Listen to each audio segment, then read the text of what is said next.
Good evening, listeners. It's 7 p.m. in Sydney and it's a very stormy Monday evening here. There's thunder in the background and lightning, and it just reminds me, of course, in life, in the chaos of life, and how things can get very chaotic and can get very stressful and built up. And it made me think about the conversations and the topics of anger, and actually looking at how a person deals with every situation and copes with every situation that they're confronted with.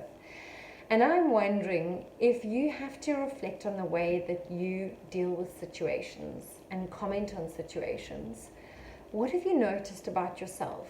If you look at the way your tone is, if you look at the way your nonverbal behavior is, if you can imagine what it's like, if you can observe you and how you respond to situations, would you say that you're the epitome of calmness, or would you say you're like the thunder and the lightning that's bolting outside at the moment? Or would you say you're somewhere of a mix in between? Or would you say that actually you really are out of touch with reality? Or would you say that actually you're a bully and a pushover in some ways, or you are very enforcing and threatening and hostile? Everybody's responses in life are different, and even the same person has varied responses based on their current stress levels. An important thing in life is to be self-aware of how you do respond, and in times of stress, how your responses change and how you're more likely to respond in stressful times versus more peaceful times.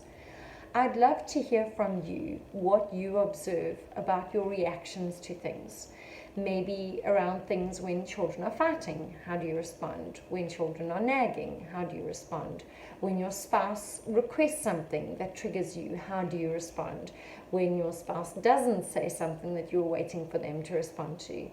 When they tell you something you don't like, how do you respond? I would love to hear from you as we navigate the next chapter of kind of looking at anger and what is anger, and also looking at the next chapter of calmness and how do you start working towards promoting more calmness, and how a fast-paced lifestyle and immediate gratification actually don't lend towards calm and actually lead towards more hostile, reactive, sensitive, overbearing responses. I would love to hear from you. Please email me jt.therapy@gmail.com and share some of your experiences with me.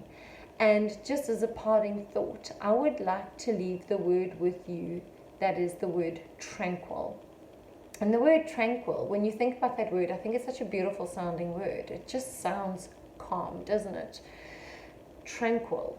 Right? When we think about at school or with your children, you learn about onomatopoeia, when the word like crash sounds like a crash and bang sounds like a bang. When I think about tranquil, tranquil sounds like calmness.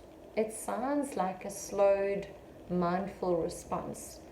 So my thoughts for you and my wish for you is that this week can be a week where you just access tranquility and just remind yourself of that word tranquil.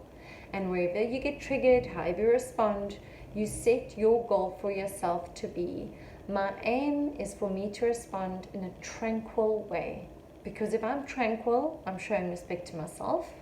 If I'm tranquil, I'm showing respect to the person that I'm responding to. And I'm also showing that person that they can trust me to be even keeled. So much confidence and self-respect is gained from the way you respond to situations. And unfortunately in life, so much remorse and guilt and shame is derived from previous ways of responding that you're very remorseful for. Now I understand we're not perfect and none of us can be perfect, and we don't always respond in tranquil ways. And I'll be the first to admit that. But I think it's important for us all to give ourselves and each other a helping hand, and to say, right, how can we back each other? How can we be tranquil? How can we be the raindrops in a situation and not be the thunder and the lightning. So I want you to think about that sound of rain and think about how comforting and soothing it is when the rain hits the ground and you're just hearing that constant, consistent sound. And what if you were that person? What if you were that constant, consistent sound to everybody that you live with, to all your family, that no matter what situation arises, your family will come to you because they know with you they get the raindrops, because if they get the thunder and the lightning, they're going to hide and they're going to withdraw. So I want to leave that with you. I want you to be the raindrops. My aim is for you to be the raindrops. My aim is for me to be the raindrops too. So let's hold each other accountable to that. And I wish you a very blessed evening. Take care, look after yourselves, and keep safe.